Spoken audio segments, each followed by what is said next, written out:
Amen. So this morning, this afternoon, it's already 12:30, and I'm just going to open the scripture in Galatians chapter 6, verse 9, as we stand up this morning, as we read the Word of God. So I know you're thinking that uupo lang, tayo na naman. No, that's an exercise for a while. So let's open our Bibles to the book of Galatians chapter 6, verse 9. Did you have it? Nakita niyo na po ba? Galatians 6:9. So as I read the word, let us not become weary in doing good. For at the proper time we will reap a harvest if we do not give up. Lord in heaven, one more time, I'm asking your Holy Spirit to move in this place, to move in our midst, Panginoon. Lord, consume us with your holy fire, Panginoon. We know we feel tired, Panginoon, but you are our strength. Our hope is in you, God, that our strength will be in you alone, Panginoon. Lord, thank you so much. In Jesus' name I pray. Amen. You may now be seated. Bibilisan ko lang po ito kasi meron pa po tayong raffle mamaya. And I'm going to give this title, You're Tired, but You're Not Done. So sometimes you're not on the end, but you're in the middle. Amen.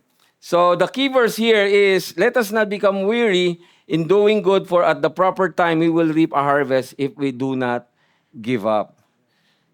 Sa buhay, there are moments in life when you are doing the right thing, like praying, serving, believing, but you feel exhausted. I hope that you're not exhausted today, especially those who attend the first service. Amen. And sometimes you feel that exhaustion, spiritually tired. Hello. Have you experienced spiritually tired? Emotionally drained, and physically worn out. And sometimes in these moments in life that we experience this spiritually tired, emotionally drained, and physically worn, sometimes we ask God, God, how long more? How can I experience this exhaustion? Sometimes when we are tired, exhausted, physically worn out, we ask the Lord, why am I still here, Lord? I'm tired. Or, I don't think I can keep going. Have you asked that question before? Did you ask that question before? If you feel tired, if you feel exhausted in family problems, exhausted in financial struggles, exhausted in work, exhausted in serving in the ministry, hello. Sometimes you feel that exhaustion. Today,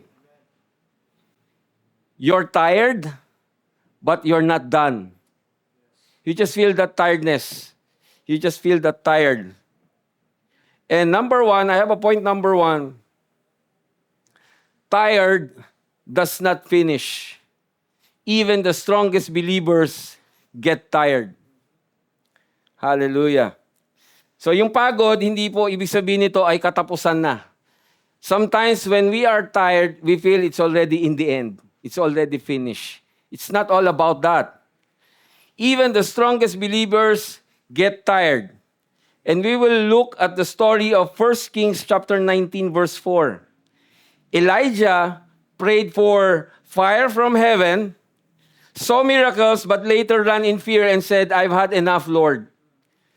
As you can find out in the 1 Kings chapter 19, even Elijah received a victorious a miracle that God did in his time when God poured out fire on the burnt offering during Elijah's time. And this is not just an history. And this is how God show up when you really trust God in that victorious moment of Elijah's life. And during that time, Elijah is taunting the prophets of Baal. You know, and even as you can find in this book, in this chapter, you can see that how God really moved through the life of Elijah during his prayer time when he was really I think it is, for me, it is a competition, that God will really show up on that time. And the prophets of Baal was really doing their thing to bring down fire. They dance, they shouting, they slash on their skins just to bring blood. But the fire didn't show up. But when Elijah prayed, he prayed to bring the fire to the burnt offering. They set up everything. The prophets of Baal, they set up everything.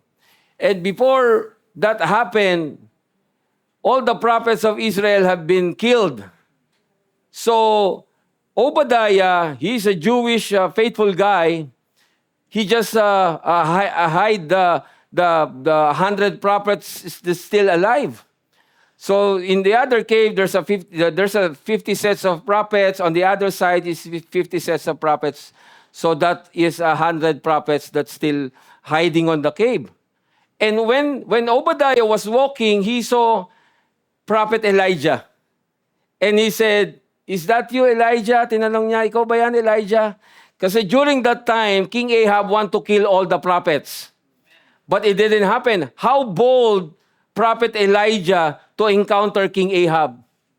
As you can see, as King Ahab, he wants to kill all the prophets during Elijah's time. So when Elijah was walking and he encountered Obadiah, and he said to Obadiah, "Just tell your king I want to meet him." And he knows that he's gonna be killed when he's going to meet King Ahab. But because of the Spirit of God is with Elijah, and he was not having fear to face King Ahab. So when you encounter fear, you need the Spirit of God. Or if you're feeling tired, you need the Spirit of God. That's why when Prophet Elijah walking, and he was very, ano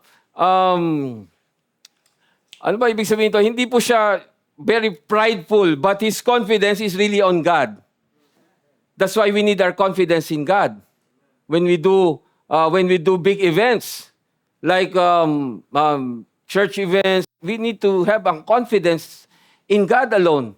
So when he encountered King Ahab, he was not really scared to face him face to face. He was ready to show up because he believed that God will move on that same moment, that God will bring holy fire, consume that burnt offering. So as we go along, you can see the prophets of Baal that doing many things, but the fire didn't show up. So when it happens, when Prophet Elijah prayed up, he was really confident, he was really trusting God that God will bring that fire to that burnt offering. So it happens when he prayed once. Can you imagine the prophet of Baal? They did a lot of things. They dancing, they shouting, they jumping, they slash their bodies just to flow of blood, just to bring down the holy fire. But it didn't happen because their God is not the God who is alive.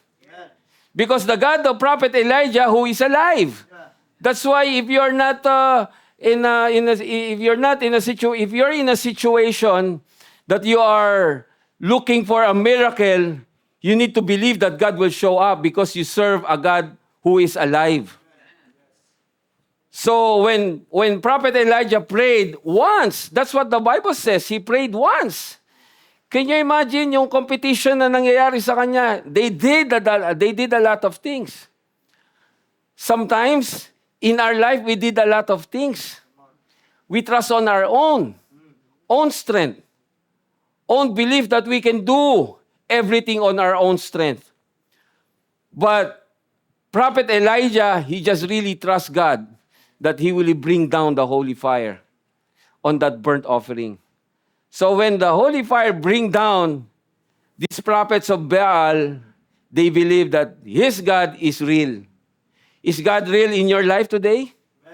Is he really real in your life today? You can be anointed, hallelujah, and still exhausted. You can be faithful, but still you can feel weak. Amen po ba? Tama po ba yon? Tayo po ay anointed but still we feel exhausted. Even though we are faithful attending church, we're still feel weak. So today, as you can see, as you can hear from the story of Prophet Elijah, but when he felt that exhaustion, he felt that tiredness, God didn't replace Elijah. Can you imagine? He was tired. He was really exhausted. He saw a victorious moment in his life that God really showed up to bring down the holy fire to that burnt offering. But God didn't replace Elijah when he was exhausted. You know what God did? God restored him.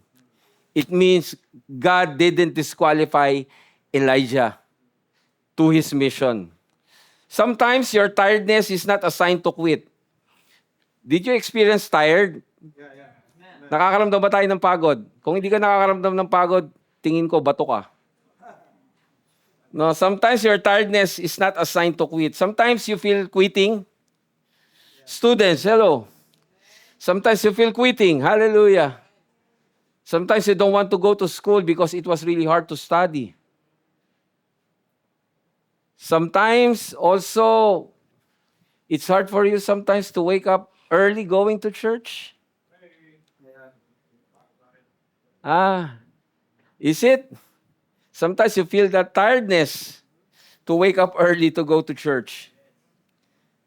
If you feel that tiredness, it's not a sign to quit. It's a sign that you need God's strength, not your own. Number 2, God works in your weakest moment. Remember, if you are tired, God works in your weakest moment. When you are on the weakest moment, God does not wasted tired season. So parang pakiramdam natin, sometimes we feel we're tired, we're not doing anything no more, doing the ministry. Sometimes we do it on a regular thing na lang eh. We just going to play music, we just going to sing, attend the church. It's just a routine. Sometimes you feel that routine. Amen? Did you feel that routine sometimes? No, but God does not waste tired season. Even though you doesn't want to be here in church, but still you need to be in church because God wants you to be here in church. Because He knows you're weak. That's why you need God. You know, I'm experiencing this spirit of tiredness. And I know that comes from God. Can you imagine if you're going to church on a regular basis from Sunday to Sunday? Sometimes you're just walking, it's just a routine. But you are really exhausted physically, emotionally, spiritually. That's why going to church is very important. Going to church is very important. No, don't take it lightly because somebody pull you going to church. You are blessed because you are here in church. Because God wants you to be recharged in church. No, I remember, I'm always asking during my early years of being a Christian, I'm always asking myself, why Pastor Christian always telling us to be in church, to be in church? And even when he was sharing, when Abriana was still young, he was pulling Abriana all the time going to church. But there is a fruit already. That's why when you bring your children to the church, you will see the fruit someday that they're gonna serve God. That's how the fruit of bringing Pastor Christian's daughter to the church now, his daughter is serving the Lord. So as you can see, sometimes it's hard for us as a parent, it's hard for us to bring our children to the church because sometimes they doesn't want to go to church, but we have to pull them on the ear or in the nose that there should be in the church.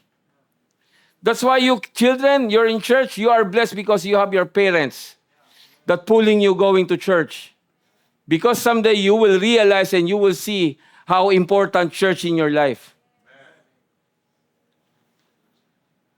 In Isaiah chapter 40, verse 31, but those who hope in the Lord, the Lord will renew their strength.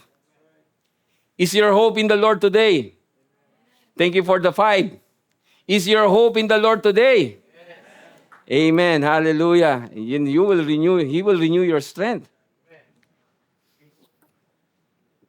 If you notice, it doesn't say God removes your journey. Hindi sinasabi ng Diyos na, I will remove you in your journey, but you still have to continue your journey. God still, He doesn't remove what you are going to walk, but it says He renews your strength in it. While you are walking your journey, He will renew your strength.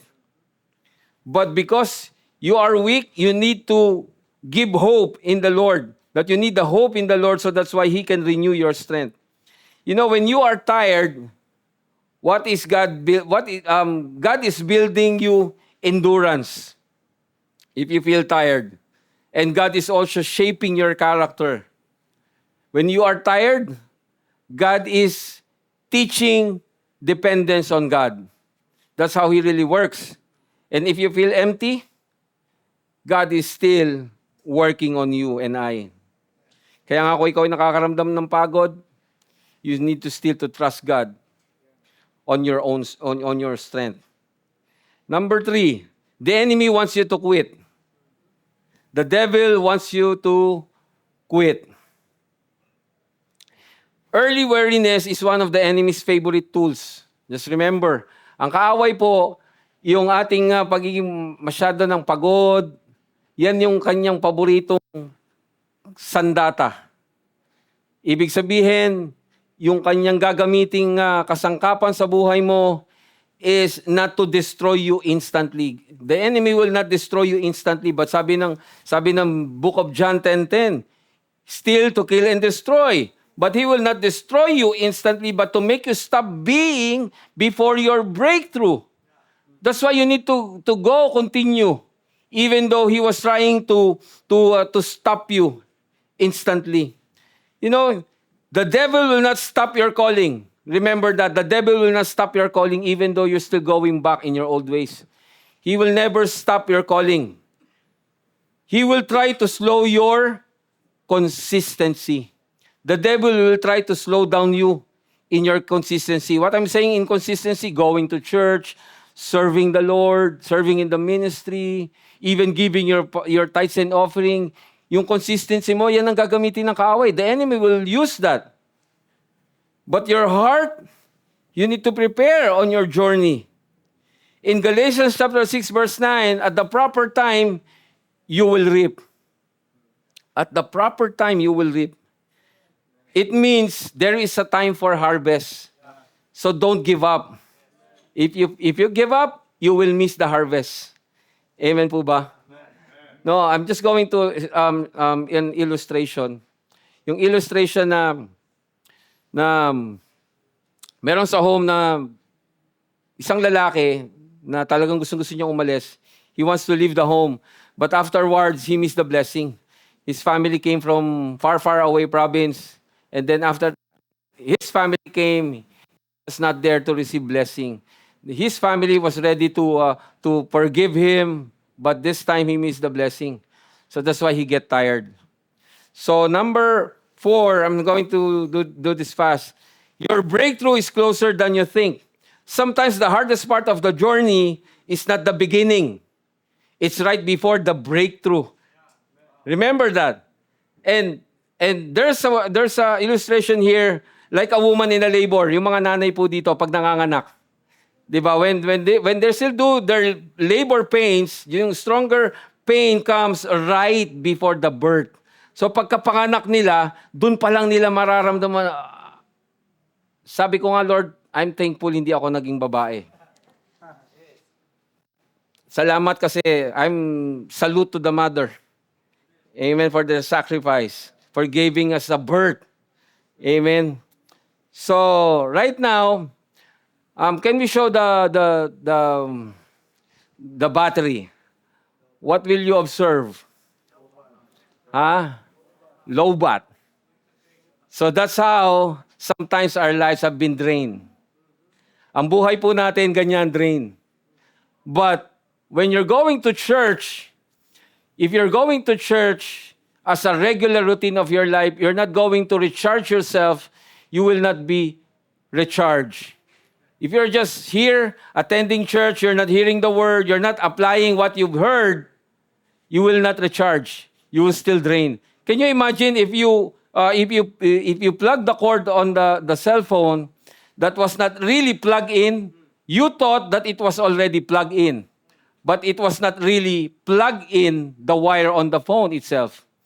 Sometimes we think that way. So when you find out, as you go back to your phone, why is it happen that it's not charging? You thought it was charging. And you thought you are in church, you're charging. You thought you are plugged in, but you are sitting not plugged in. So remember, when you're in church, you need to recharge. You need to put yourself reading and application the Word of God, not just hearing it. So as you can see, the next battery, I'm going to show you. So right now, that battery is charging. So you need to recharge yourself in the Word of God. You know, pag ang battery ng cellphone, di ba, if you use the battery or if you use the cell phone, it was really totally drained. It's hard. It was really hard for the phone to use it. The apps are really slow and the phone is crashing. So now, if you're going to recharge yourself, you need to stay in the Word of God. Gusto mong mag-charge? You're not only charging here in the church. You have to charge yourself in your own place, in your own home. And how you gonna do it? You have to pray for it. Pray every day, daily. Reading the Word daily. Worshiping the Lord daily. You're not praying only on Sunday and Wednesday. You're not worshiping the Lord only on Wednesday and Sunday. You're not reading the Word from Sunday and Wednesday only.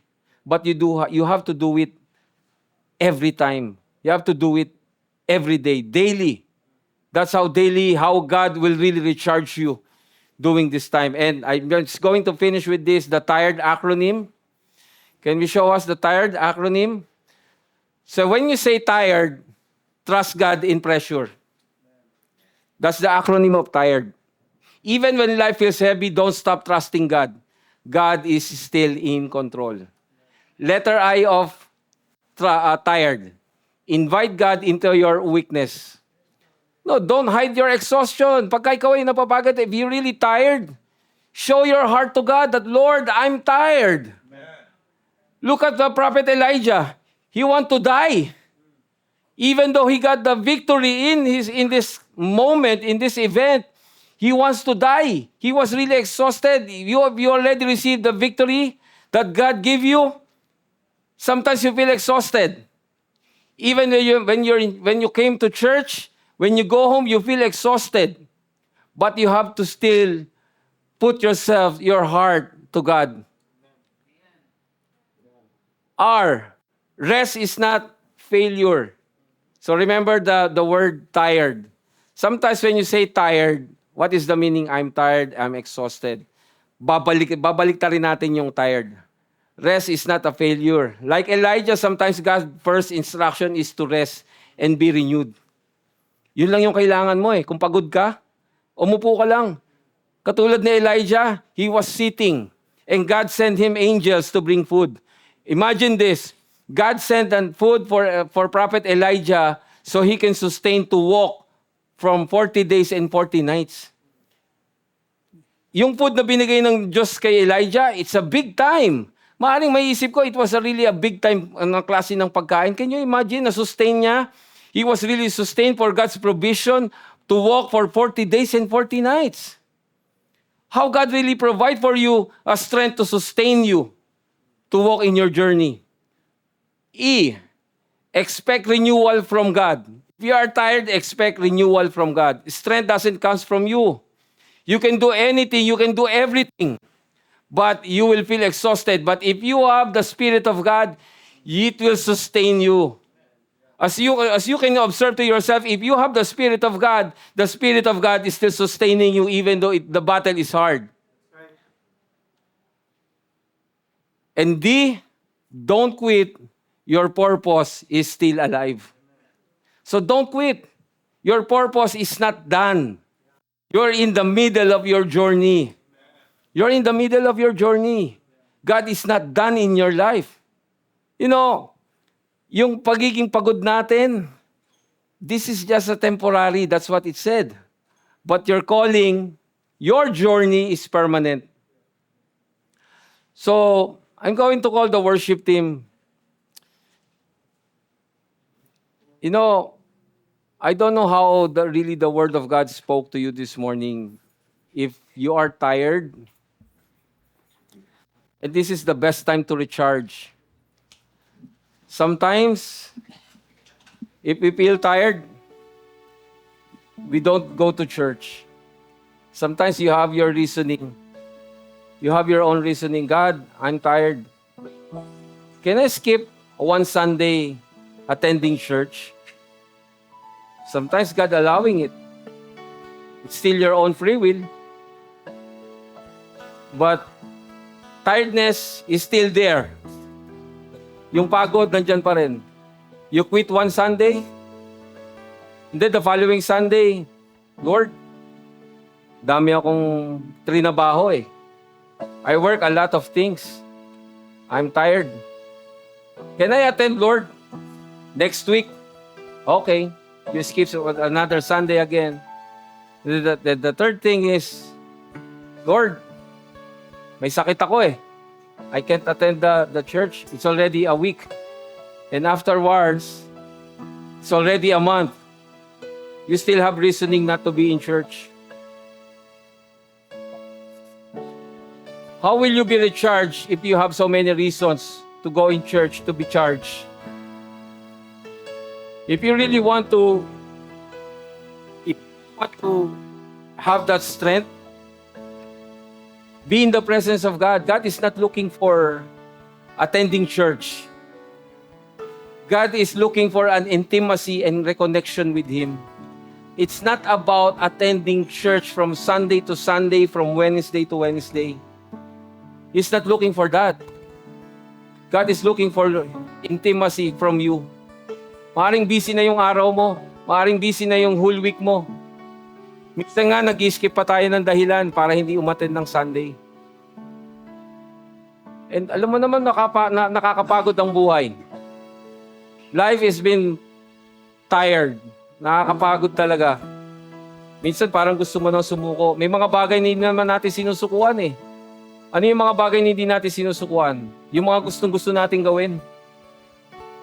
Di ba? Ano yung mga bagay na gusto natin gawin? Yung masasatisfied yung flesh. Going to church, it will not satisfy your flesh eh. It will not satisfy your flesh. Because your flesh doesn't want to hear the word of God. Because if you have the Spirit of God, you are always here even though you are tired. Katulad ni Elijah, he was just sitting down. He's lying there, just saying, Lord, I am tired. Kunin mo na ako. Sometimes ganun tayo eh. Tama po? Isn't it right? Sometimes we feel like that eh. You know, but God didn't disqualify us. But God wants to continue our journey. Sometimes you need to sit down at His feet. You need to sit down at God's feet. And even Elijah experienced miracle. And God didn't speak miracle to earthquakes, storm. You know how God speak to Elijah? He was resting in a whisper. Sometimes if you're sitting season, kung ikaw ay nakaupo, that is the best time for you to listen to the voice of God. That's the best time to listen to the voice of God. If you're tired today, you can bring here to the altar. You just say, Lord, I'm tired. Lord, I want to renew my strength. That strength will not come from anyone, come from anybody, but that strength will come from the Holy Spirit to sustain you. So today, I'm opening this altar. If you are tired, just be in this altar. Just cry everything to God. Lord, I'm tired. Lord, I'm exhausted. I don't know how tired you are right now. I don't know how exhausted you are in your problems, in challenges in life, in storm in life. Feeling mo yung emotion mo, you are really drawn your emotion. Last Sunday, I was feeling tired. But I don't quit. I don't quit my calling. I still have to continue. Excited nga ako nung, kasi wala kaming DOBC. Kasi pagod na talaga ako. And, daming ginagawa sa bahay. Hindi ako kailangan magpakita ng pagod eh. Hindi ako kailangan magpakita ng yung quitting. Kasi yung harvest ko nandito na eh. They are serving the Lord already eh. And many will come. But how about you? God is asking you and challenging you in your challenge today. Are you tired? This is your time. This is God's time. So as we stand to our feet, as you feel to go to this altar, you can feel free to come. As we sing a worship song today,